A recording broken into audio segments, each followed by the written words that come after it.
It's 1695, you're on the American frontier, the Little Ice Age has just dumped 3 feet of snow, and the nearest tree is 40 miles away. Most folks would freeze solid, yet the family inside this low, gray mound of dirt and rocks is barefoot and sweating next to a 6-foot fireplace. How? Because their walls aren't wood, they're sod, stone, and sheer stubborn genius. Stay with me, because today we're reverse engineering the building materials that laughed at the coldest climate disaster in recorded history. Welcome back to the frostbitten past, the channel where we dig up the coldest chapters of human history and figure out how our ancestors didn't just survive the ice, they outsmarted it. The sun never seemed to show up for work in January 1780. Boston Harbor was a white parking lot, ice 2 feet thick, so solid locals drove ox carts between Charlestown and downtown for weeks. Ships sat frozen in place, their sails useless blankets.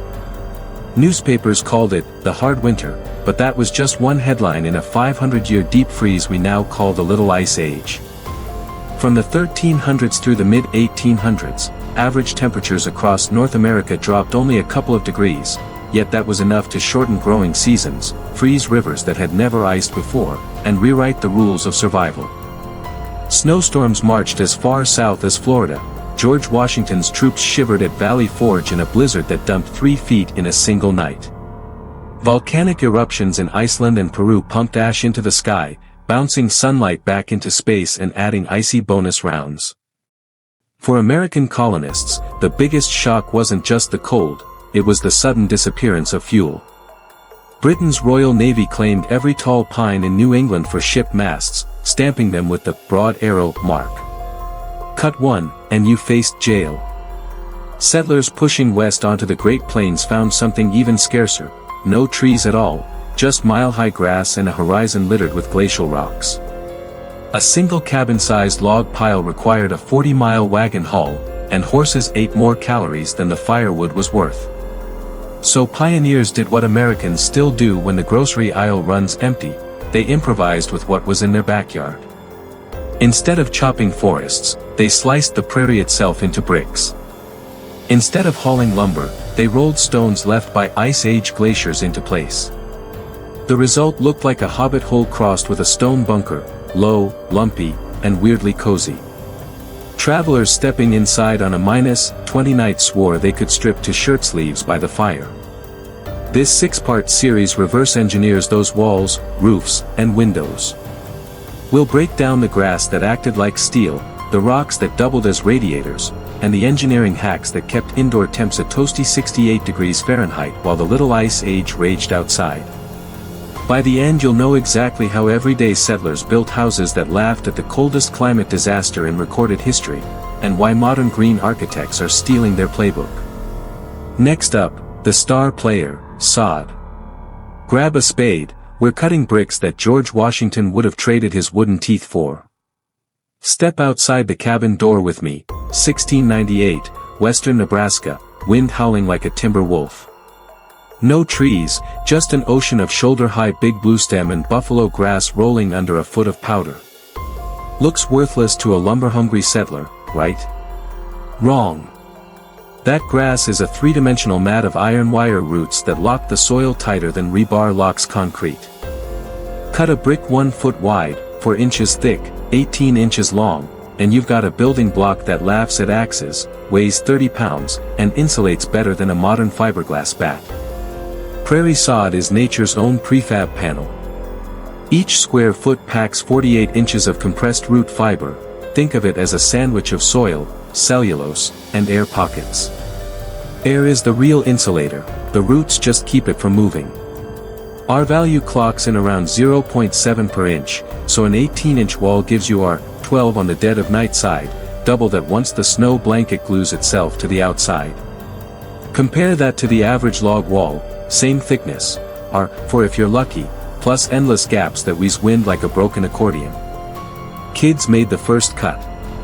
Dad shoved a spade straight down, Mom levered the slab onto a canvas sled, little brother stacked them like chocolate brownies.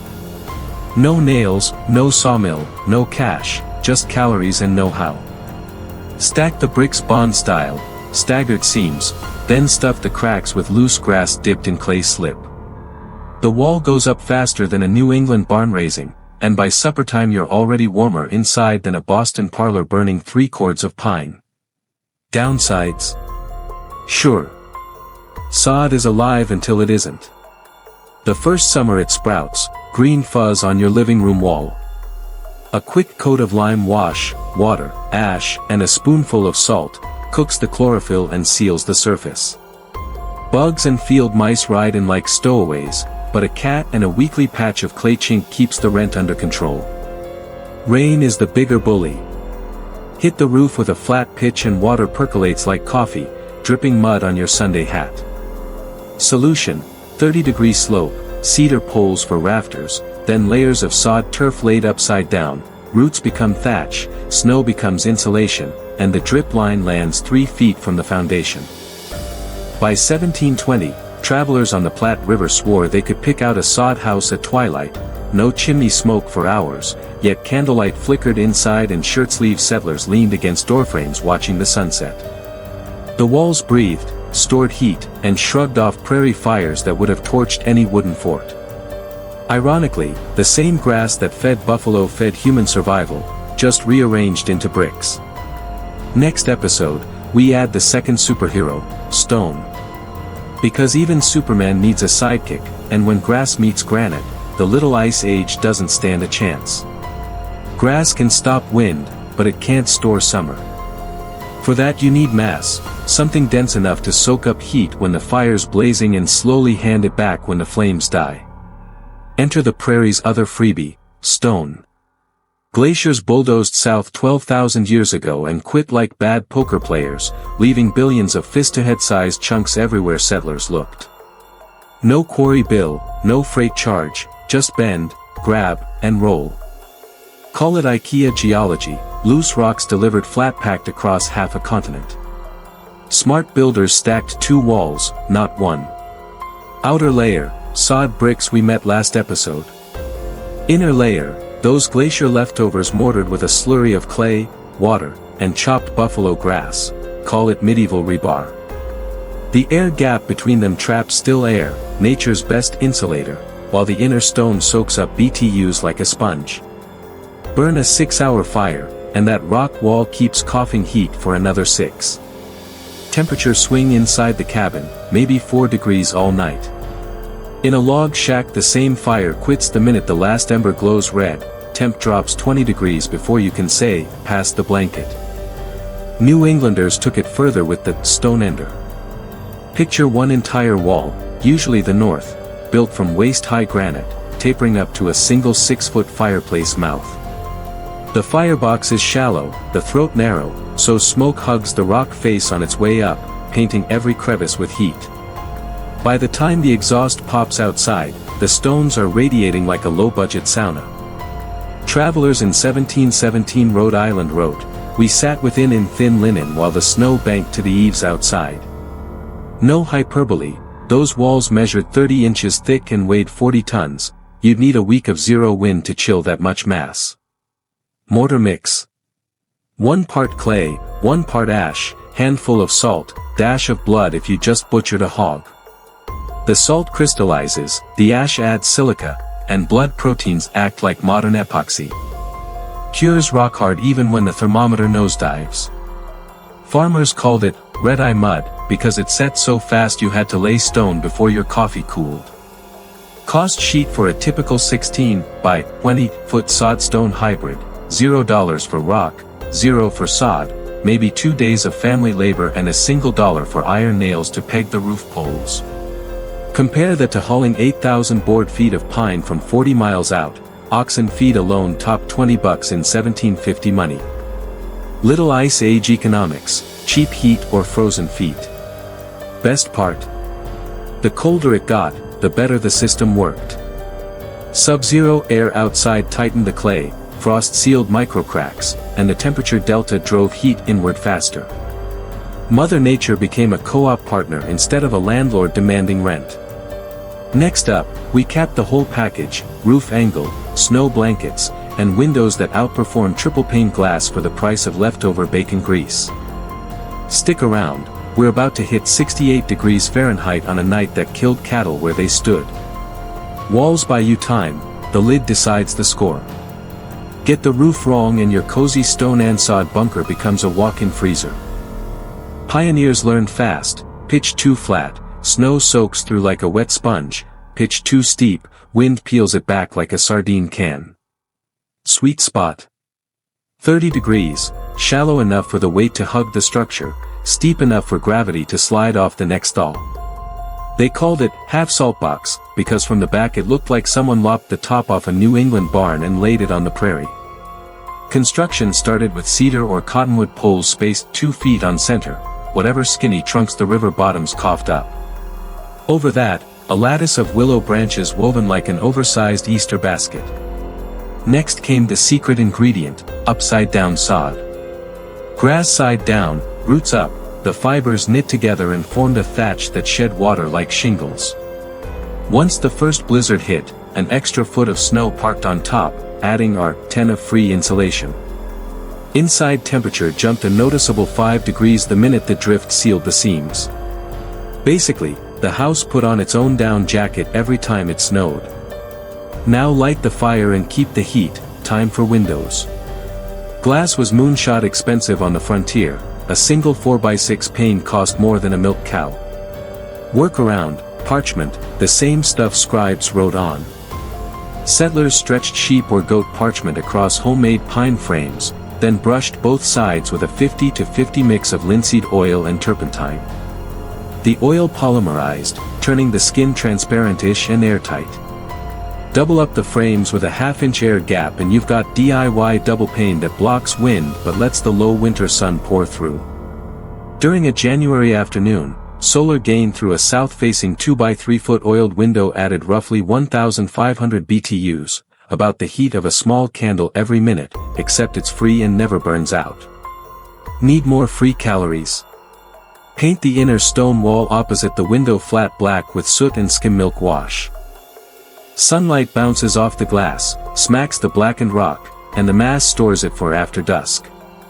Passive solar engineers today call it a trombe wall, settlers called it the back of the house bake. Ceiling height stayed low, 7 feet max, so warm air never left breathing zone. A simple clear hole, a 6-inch square vent near the ridge, could be plugged with a cedar cork when temps plummeted or opened when smoke got cheeky. Result? A living room that held 65 to 68 degrees Fahrenheit while mercury outside bottomed at -10 degrees Fahrenheit, even with a fire only half the night. Visitors in 1740s Illinois wrote, "We shed coats within, whilst beer froze in the cup outside the door." No magic, just physics the frontier hacked together out of snow, dirt, and bacon grease. Stick around for part 5, we're throwing these numbers against the log cabin myth, and the lumber lobby loses big time. Time to drag the elephant onto the ice and skate it around. Everyone thinks the log cabin is the icon of frontier warmth, Hollywood sure does. Truth is, logs are thermal Swiss cheese, and the little ice age turned them into a full-time job just to keep livable. Let's run the numbers, then watch the myth splinter like pine in a polar vortex. Thermal bridging: wood conducts heat 4 times faster than compacted sod and 8 times faster than stone once the clay mortar sets. Picture a 6-inch pine log. The center might read 40 degrees Fahrenheit on a -10 degrees night, meaning the inside face of your wall is still radiating cold. Touch it and your hand steals heat, exactly what you don't want. Now slide that thermometer against an 18-inch sod-stone sandwich. Inner face clocks 58 degrees Fahrenheit with the same fire. Your hand gives heat to the wall instead of losing it, the room feels shirt-sleeve warm even 3 feet away. Air leaks. Log walls shrink and expand every freeze-thaw cycle. By February the chinking, usually moss and clay, has cracked wide enough to slide a playing card through. Blow a candle near those gaps and the flame bends like it's signaling touchdown. A sod brick actually swells when it gets cold, tightening the joint. Frost plugs the micro cracks, wind speed drops to near zero, and the candle stands straight. Settlers joked you could hear the prairie whisper through a log cabin. A sod die was quiet enough to hear your heartbeat. Firewood budget: here's the wallet punch. Iowa Agricultural Survey, winter 1871, average log cabin burned 8 cords, roughly 21,000 pounds of wood. Neighboring sod-stone hybrid. 2 cords, 5,200 pounds, same indoor temp. At $3 a cord delivered, that's an $18 savings, nearly a month's wages for a farmhand. Stretch that over the 70-year Little Ice Age bite and you're talking lifetime money big enough to buy another 40 acres or a pair of oxen. Maintenance tally, log roofs need rechinking every spring, new shakes every 5 years, plus beetle and rot treatment. Sod roof. Add a fresh turf cap every 3rd season, free, takes an afternoon. Stone firewall might need a clay wash once a year, cost is pennies and ash. Winner by knockout. Even critters vote sod. Mice love log gaps, snakes follow the mice. Sod walls are solid core, hard to tunnel, easy for a cat to patrol. One Kansas homesteader wrote in 1863, logs kept us alive, sod let us thrive. First winter in timber we cut ice off the quilt. Second winter in sod we peeled blankets off from heat. So next time you see a movie hero warming hands against rough-hewn logs while a blizzard howls, remember the real survivors were squatting under dirt and rocks, barefoot and laughing. Coming up in part 6, how modern Earthship builders stole the same playbook, and why you might too. The Little Ice Age finally loosened its grip around 1850, but the sod-stone cheat sheet never went out of style, it just changed zip codes. Takeaway is simple. Free local stuff plus physics beats expensive tech every time. Little Ice Age settlers didn't have fiberglass, smart thermostats, or $8-gallon propane, they had grass, rocks, and brainpower. We've got the same rocks, the same grass, and YouTube University to boot. If they could laugh at -40, maybe we can laugh at the next polar vortex that knocks the grid offline. So next time you crank the thermostat and watch digits spin, remember the colonists who hit 68 with nothing but mud on their boots. History already wrote the instruction manual, we just have to read it. Thanks for sticking through this 6-part deep freeze with me. If you want more frosted facts that can save your wallet, and maybe your toes, smash that subscribe button and ring the bell. Next week we ditch the fireplace entirely and explore how entire villages slept through -40 nights using nothing but body heat and geometry.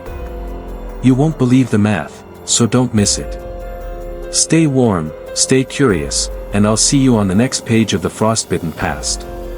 Goodbye.